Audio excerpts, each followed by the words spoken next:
Antiblokavimo stabdžių sistema, arba trumpai ABS. Tikriausiai apie ją girdėjote, o jei vairuojate automobilį ar šiuolaikinį motociklą, tikriausiai jau esate ją naudoję. Bet kaip ji iš tikrųjų veikia? Kaip? Antiblokavimo stabdžiai. Veikia. ABS naudoja ratų greičio jutiklius, kad nustatytų, ar vienas ar keli ratai bando užsiblokuoti stabdant. Jei ratas bando užsiblokuoti, hidrauliniai vožtuvai apriboja arba sumažina stabdymą tame rate. Tai neleidžia slysti ir leidžia išlaikyti transporto priemonės valdymą. Atrodo pakankamai paprasta.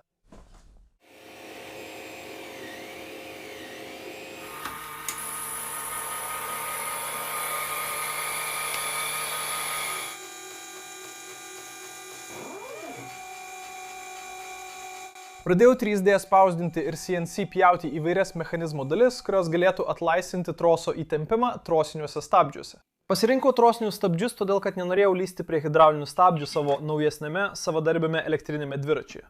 Be to, dviratis, kuriame noriu tai išbandyti, turi siauresnės plentinės padangas, tikėdamasis, kad jos turės minimalų sukibimą su prastais paviršiais. Tačiau netrukus susidūriau su pirmąja problema. Taigi, čia yra ABS mechanizmas, kuris atlaisvins stabdžių troselio įtampą. Tačiau yra viena didelė, pagrindinė šio dizaino problema. Žingsninis variklis nėra pakankamai galingas. Iš pradžių naudojau šį žingsninį variklį, kuris turi 1,2 Nm sukimo momento, o šis naujas turi 2,8 Nm sukimo momento. Ir vis tiek to nepakanka stabdžių troselio įtempimui išlaikyti. Jei aš traukiu belinį stabdį, jis praleidžia žingsnius. Taigi man teks perdaryti visą šį mechanizmą. Tada aš perdarau mechanizmą, kad žingsninis variklis turėtų didesnį mechaninį pranašumą, naudodamas skirtingus svirties ilgius. Tai reiškia, kad varikliui reikėjo suktis daugiau, bet jis taip pat taikė didesnę jėgą, kad atsvertų mano rankos sukeltą kabelio įtampą. Tai taip pat reiškia, kad reakcijos laikas būtų šiek tiek ilgesnis. Bet tai buvo mažiausia mano problema, nes aš nesupratau, kokie blogi yra ratlankio stabdžiai, kai važiuoju šlapia žole. Norėjau išbandyti sistemą ant galinio rato ir vienintelis būdas jį užblokuoti buvo trumpam perkelti savo svorį aukštyn ir į priekį, kad pakelčiau galinį ratą nuo žemės, kas buvo tikrai toli nuo idealo.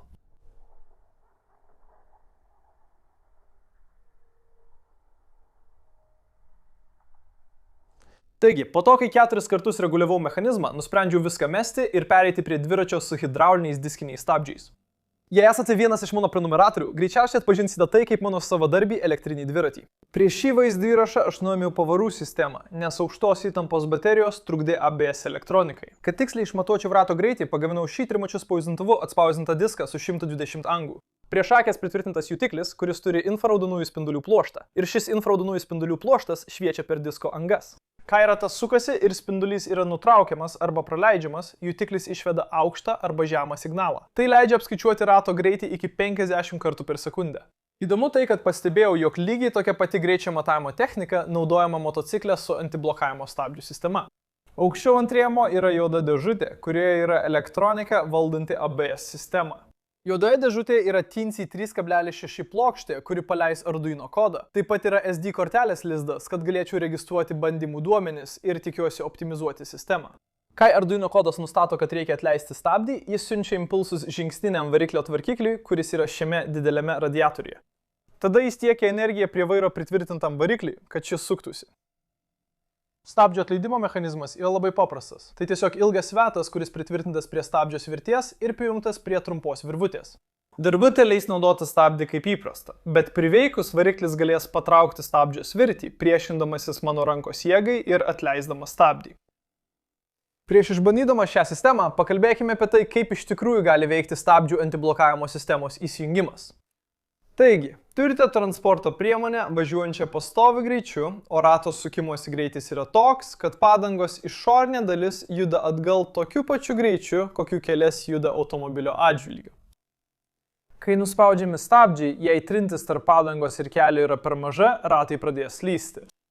Bet kaip ABS elektronika iš tikrųjų tai aptinka ir sužino, kad ratas tikrai slysta? Iš tikrųjų, į tai atsakyti gana sudėtinga, todėl pradėkime nuo kelių logiškų metodų ir palaipsniui prieisime prie atsakymo. Pirmas pastebėjimas būtų toks, kad ratas slysta tada, kai jo greitis tampa lygus nuliui, kai ratas nustoja suktis. Kadangi ant savo dviračio priekinio rato turiu greičių įtiklį, galiu suprogramuoti elektroniką taip, kad stabdys būtų atleistas, kai greitis nukrenta iki nulio. Dabar iš tikrųjų aš ketinu suprogramuoti taip, kad stabdys būtų atleistas, kai greitis bus mažesnis nei 0,5 m/s. Tai yra šiek tiek daugiau nei 1 myl per valandą. Ir priežastis, kodėl taip darau, yra ta, kad kartais jutiklis gali parodyti 0,0001 m/s ir stabdys nebus atleistas. Taigi stabdys bus atleistas, kai greitis bus mažesnis nei 0,5 m/s. Išbandykime tai.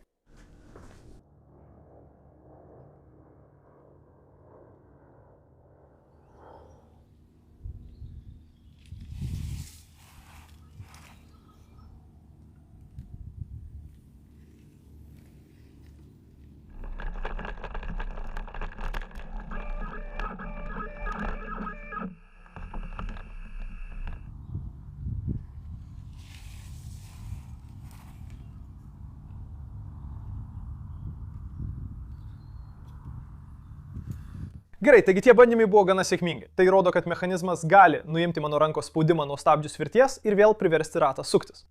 Vienintelė problema ta, kad tai buvo labai lėta. Laikas nuo tada, kai ratas visiškai užsiblokavo, iki tada, kai žingsninis variklis pradėjo traukti stabdžių svirtį atgal, buvo apie 0,22 sekundės. O bendras laikas, kiek ratas buvo užblokuotas, buvo 0,45 sekundės. Taigi ratas slydo beveik pusę sekundės. Kalbant apie mechaninį reakcijos laiką, tai yra laiką, per kurį variklis pasisuka ir patraukia svirtį nuo mano rankos, tai bus labai sunku pagerinti, jei dar labiau nedidinsiu savo biudžeto. Aš jau nusipirkau 2 skirtingus žingsninius variklius šiam projektui, o norint įsigyti variklį su didesniu sukimo momentu, kainuos gerokai daugiau nei noriu išleisti šiam projektui. Taigi, ką bandysiu padaryti, tai labiau susitelkti į elektroninį reakcijos laiką. Žingsninis variklis užtrunka maždaug 4,9 sekundės, kol sureaguoja ir visiškai atleidžia stabdį. Taigi, jei galėsime sumažinti tą elektroninį dėlsos laiką, tuomet tikiuosi turėtume sugebėti gauti gana gerą stabdžių antiblokavimo sistemą. Taigi, kaip galime aptikti, kad ratas pradės slysti dar prieš tai įvykstant? Na, pažiūrėkime į duomenų registravimą. Šiame grafike matome rato greitį laikui bėgant ir galime pastebėti, kad rato užsiblokavimo metu greitis smarkiai sumažėja. Kai greitis yra mažesnis nei 0,5 m/s, stabdys atleidžiamas. Tada greitis vėl padidėja, kad atitiktų dviračio greitį ir stabdys vėl užspaudžiamas, kai greitis viršyja 0,5 m/s. Taigi, norėdami pagerinti reakcijos laiką, turime suaktyvinti stabdžio atleidimą būtent šioje grafiko vietoje. Pažiūrėkime, ar rato lėtėjimo braižymas mums suteiks geresnį rodiklį.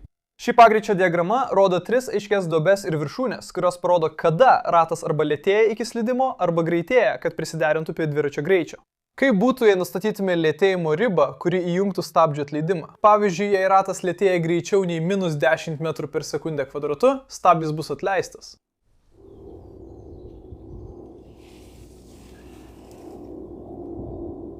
Šį kartą žingsnis variklis pradėjo judėti per 0,11 sekundės. Vadinasi, mes perpus sumažinome elektroninį reakcijos laiką.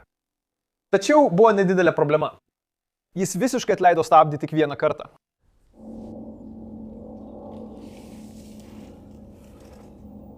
Gerai, šį kartą jis atleido 2 kartus, bet vis tiek neatleido paskutinio slydimo metu. Gal 3 kartas bus sėkmingas?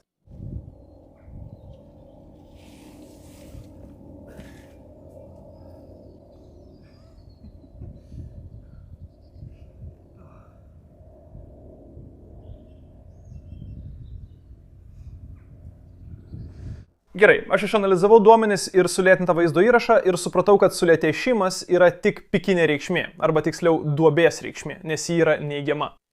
Bet iš esmės tai reiškia, kad stabdys atleidžiamas tik laikinai. Jis nelaiko stabdžio atleisto, kol rato greitis vėl nepadidėja. Taigi, vos tik sistema aptinka, kad sulėtėjimas tampa labai mažas, ji tiesiog atleidžia stabdį ir iš karto vėl jį nuspaudžia. O tai nesuteikia ratui pakankamai laiko vėl įsibėgėti prieš vėl nuspaudžiant stabdį. Tai būtų galima ištaisyti šiek tiek pailginus laiką, kuriam stabdys atleidžiamas. Pavyzdžiui, stabdys galėtų būti atleistas 4 sekundės. Kad stabdys būtų atleistas, tada palaukiama, kol ratas vėl įsibėgės ir tik tada stabdys vėl nuspaudžiamas. Tačiau problema ta, kad kai kuriomis sąlygomis stabdys gali būti tiesiog atjungtas 4 sekundės be jokios priežasties ir dėl to gali pailgėti dviračio stabdymo kelias. Taigi dabar jūs tikriausiai jau pergalvojate, ar stabdžių antiblokavimo sistemos iš tikrųjų yra tokios paprastos. Ir prieš padėdamas tyrimą šiam vaizdo įrašui, aš galvojau tą patį. Tyrinėdamas šią temą radau daugybę skirtingų būdų, kaip galima nustatyti, kada ratas ruošiasi slysti dar prieš jam pradedant slysti. Tačiau dauguma jų vis tiek susiveda į vieną kintamąjį, vadinamą slydimo santykiu. Slydimo santykis yra rato greičio ir automobilio judėjimo į priekį greičio santykis. Jei ratas neslysta ir turi visišką sukibimą su keliu po juo, slydimo santykis bus 0. Jei rato greitis yra 0, tai yra jis visiškai užblokuotas ir slysta keliu, slydimo santykis yra 1. Dabar idealus slydimo santykis priklausys nuo daugelio skirtingų veiksnių. Ir jei Google paieškosite slydimo santykio, greičiausiai pamatysite tokį grafiką. Ši diagrama reiškia, kad slydimo santykis gali turėti nedidelį intervalą, kuriame ratas gali suktis šiek tiek lėčiau nei transporto priemonės judėjimo greitis į priekį. Tačiau jei slydimo santykis išeina už šio intervalo ribų, kai rato greitis yra daug mažesnis nei transporto priemonės judėjimo greitis į priekį, tuomet ratas turi artėti prie sustojimo, todėl pradės lysti. Taigi, tai skamba gana paprastai. Jei ratas sukasi lėčiau nei dviratis juda į priekį, tuomet man tai reikia atleisti stabdžio slėgį ir turėčiau išlaikyti kontrolę. Tačiau dėja, tai nėra taip paprasta, nes aš negaliu lengvai išmatuoti dviračių judėjimo į priekį greičio, jei ratas slysta. Su automobiliu turi 4 ratus, tad jei vienas ratas slysta, dar turi 3 kitus ratus, pagal kuriuos gali išmatuoti automobilio judėjimo į priekį greitį. Tuos 3 ratus gali palyginti su slystančiu ratu ir atleisti to rato stabdį. Tačiau su dviračiu, kadangi priekinis ratas yra svarbiausias ir neturi slysti, kaip atskaitos tašką turi tik galinį ratą. Ir jei tas galinis ratas pakyla nuo žemės arba užsiblokuoja, tu nebeturi jokio kito atskaitos taško, kad nustatytum ar išmatuotum, kokiu greičiu važiuoja dviratis į priekį. Taigi štai mano planas. Dėžutėje, kurioje sumontavau elektroniką, taip pat įdiegiau akselerometrą. Jis bus naudojamas dviračio lėtėjimui matuoti. Dabar, kai paspausiu priekinį stabdį, įvyks lėtėjimas, kuris jungs ABS aktyvavimo režimą. Tai padarys taip, išsaugos pradinį rato greitį prieš jam pradedant slysti ir taip pat paleis laikmatį. Kadangi greitį galime apskaičiuoti padauginę pagreitį iš laiko, galime paimti pradinį dv greitį ir iš jo atimti pagreitį padaugintą iš išmatuoto laiko per tą laikotarpį. Taigi, iš esmės galime apytiksliai vertinti dviračio greitį į priekį nuo to pradinio ABS įsijungimo taško. Visa tai yra teorija, bet kadangi nuo pat pradžių ant dviračio turėjau sumontuotą akcelerometrą, iš tikrųjų šią teoriją pritaikiau ankstesnių bandymų duomenų žurnaluose. Ir tai atrodo gana perspektyvu. Tai ką aš padarysiu? Nustatysiu, kad stabdys būtų atleidžiamas, kai rato greitis bus mažesnis už šį apskaičiuotą dviračio greitį, nes tada jis tikrai slysta. Tai ką aš padarysiu? Parašysiu kodą, kurį įkelsiu į dviratį ir tada galėsime jį išbandyti.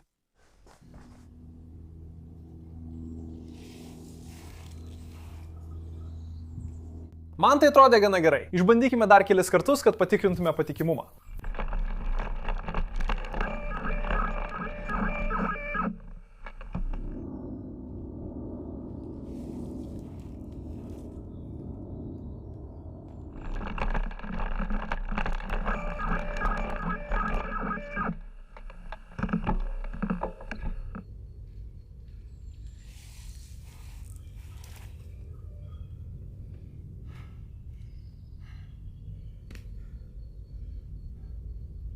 Aš negaliu daugiau to daryti.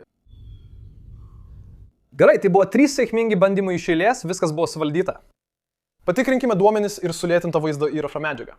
Iš 3 bandymų atliktų naudojant slydimo santykio pagrindų veikiančią stabdžių atleidimo sistemą, vidutinis laikas nuo rato sustojimo iki variklio judėjimo buvo 0,083 sekundės, o visas rato užsiblokavimo iki atleidimo laikas 0,311 sekundės. Tai reiškia, kad ši akcelerometru pagrįsta slydimo santykio valdymo sistema yra maždaug 30% greitesnė nei nulinio greičio pagrindų veikianti sistema.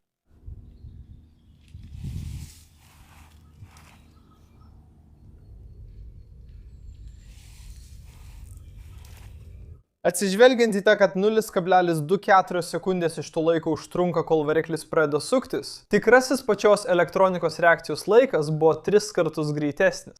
Suprantu, kad to vis dar nepakanka, kad būtų visiškai išvengta rato užsiblokavimo. Tačiau pagal mano gautus duomenis, norint atleisti stabdį prieš ratui visiškai sustojant, visa sistema turėtų aptikti, kas vyksta ir atleisti stabdį per 0,08 sekundės. Žinoma, tai galbūt būtų įmanoma su didesniu biudžetu ir labiau patyrusiais elektronikos inžinieriais, tačiau šiems bandymams slydimas trečdalį sekundės vertikalioje padėtyje buvo visiškai valdomas. Dabar galbūt pagalvojate, o kaip dėl skirtingų paviršių? Na, sniegas artimiausiu metu negrįš, todėl nusprendžiau išbandyti kelis skirtingus paviršius, su kuriais galima susidurti kasdien važinėjant.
Tačiau tai privertė mane susimastyti, ar tikrai reikia stabdžių antiblokavimo sistemos dviračiai.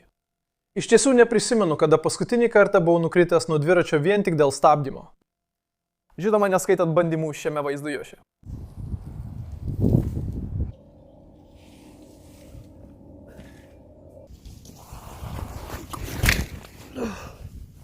Manau, svarbu apie tai pagalvoti, nes stabdžio antiblokavimo sistema dviračiui negarantuos sukibimo priekinio rato. Pavyzdžiui, jei per greitai važiuosite į posūkį ir teks per daug pasvirti ant neidealaus paviršiaus, priekinis ratas vis tiek gali pravesti sukibimą, o ABS nieko jums nepadės. Manau, ABS motocikluose yra visiškai kita istorija, nes motociklai važiuoja daug greičiau ir jiems dažniau tenka staigiai stabdyti. Taip pat antiblokavimo stabdžių sistemos kaina motociklui sudaro daug mažesnę visos transporto priemonės kainos dalį, palyginti su tuo, kiek jis sudarytų dviračiui. Tai irgi kelia abejonių, jei norite teigti, kad antiblokavimo stabdžių sistema yra naudinga nepatyrusiems dviratininkams. Nes tikriausiai nėra tiek daug nepatyrusių dviratininkų, kurie būtų pasirengę investuoti tiek pinigų, kiek reikia antiblokavimo stabdžių sistemą įsigyti. Bosch 2018 metais išleido antiblokavimo stabdžių sistemą kai kuriems savo elektriniams dviračiams ir netgi integravo apsaugą nuo persivertimo per vairą. Kai tik galinis ratas pakilo nuo žemės, sistema atleidžia stabdę, kad neleistų jums persiversti per vairą. Įdomu tai, kad aš taip pat galiu įdiegti tai savo dviračiai, nes akcelerometro modelis taip pat turi giroskopus. Perskaičiau Bosch elektrinių dviračių sistemos apžvalgą svetainėje eibikemtb.com ir ten rašė, kad Bosch ABS elektrinis dviratis yra puikus sprendimas nuomojamiems elektriniams dviračiams. Tai yra turistams skirtiems dviračiams. Ir manau, kad tai labai geras pastebėjimas, nes nemanau, kad yra daug žmonių, kurie būtų nepatyrę dviratininkai ir būtų pasiruošę išleisti tiek pinigų, kiek reikia norint įsigyti dviratį su ABS sistema. Tačiau turistams, kurie gali būti nepatyrę važiuojant dviračiu, manau, tai yra tobula. Taigi manau, tuo ir baigėsi šis vaizdo įrašas. Tyrimams ir projektavimui prireikė maždaug 4 savaičių. Sukurti šį projektą, jį išbandyti. Didžioji dalis laiko buvo skirta trikdžių šalinimui, visoms problemams susijusioms su variklio sukimo momento stoka, taip pat klaidoms elektronikos kode. Kartais tai mane šiek tiek išvedė iš kantrybės, bet vis tiek buvo gana smagu.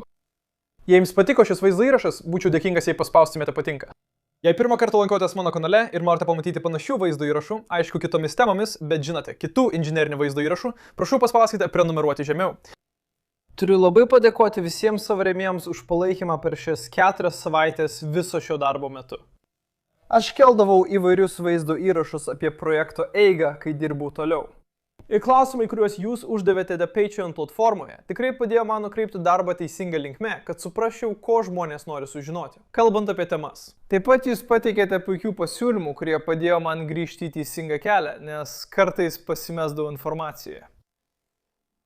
Taigi, labai jums ačiū, kad žiūrėjote ir pasimatysime kitame vaizdo įraše. Viso gero!